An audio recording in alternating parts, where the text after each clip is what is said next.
How about this? On the eve of the impeachment vote, a new piece in the New Yorker reveals the remarkable admission from President Trump's personal attorney, Rudy Giuliani, where he says he needed former Ukraine ambassador Marie Yovanovitch, quote, out of the way because she was hindering his push to get dirt on former Vice President Joe Biden. Said it on the record. In the December issue of the New Yorker, Giuliani confirmed he saw Yovanovitch as an obstacle, saying this, quote, I believed that I needed Yovanovitch out of the way. She was going to make the investigations difficult for everybody. When asked about Yovanovitch in an interview last night, Mayor Giuliani confirmed he pushed her out, but denied needing her out of the way, even though he was quoted as saying exactly that. Now, this hit piece, and it's a hit piece, of course, also has you on the record admitting that you forced out Marie Yovanovitch. You said you needed her out of the way, but you're a personal attorney for the president, so why do you need her out of the way? I didn't need her out of the way. I forced her out because she's corrupt.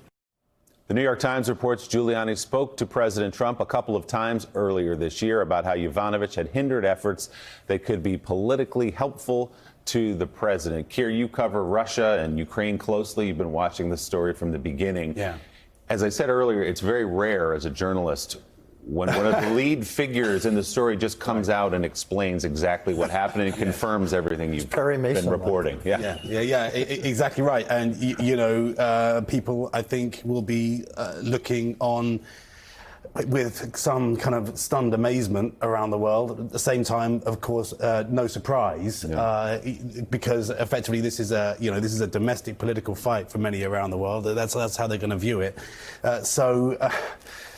What can you say? It's more of the same as far as the world's concerned, and continually world leaders are trying to figure out, you know, kind of how to forward their interests.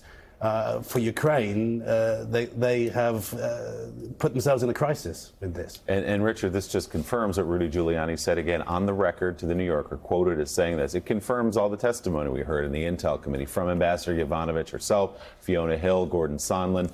He captured in one quote all the evidence that we've heard over the last few weeks.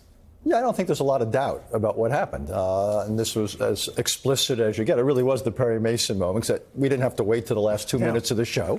He put it out there.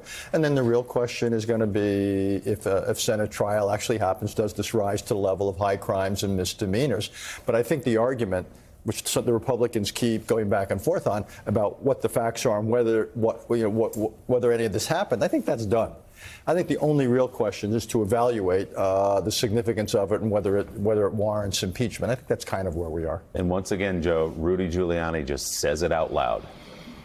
Yeah. Once again, he says it out loud. And once again, Mike Barnicle, he admits out loud, like Donald Trump admits out loud, what in previous generations and previous even administrations, you would have congressional investigators spending months, possibly even years, trying to prove. You have Rudy Giuliani admitting out loud that he had to push aside a United States ambassador so they could investigate more freely one of Donald Trump's domestic political rivals, just like you had Donald Trump admitting in 2017 to the Russian foreign minister that he fired the FBI director to get him out of the way to end an investigation into his improper relationships with whom? With Russia. They just admit it out loud and somehow think that makes it okay. Thanks for checking out MSNBC on YouTube, and make sure you subscribe to stay up to date on the day's biggest stories. And you can click on any of the videos around us to watch more from Morning Joe and MSNBC. Thanks so much for watching.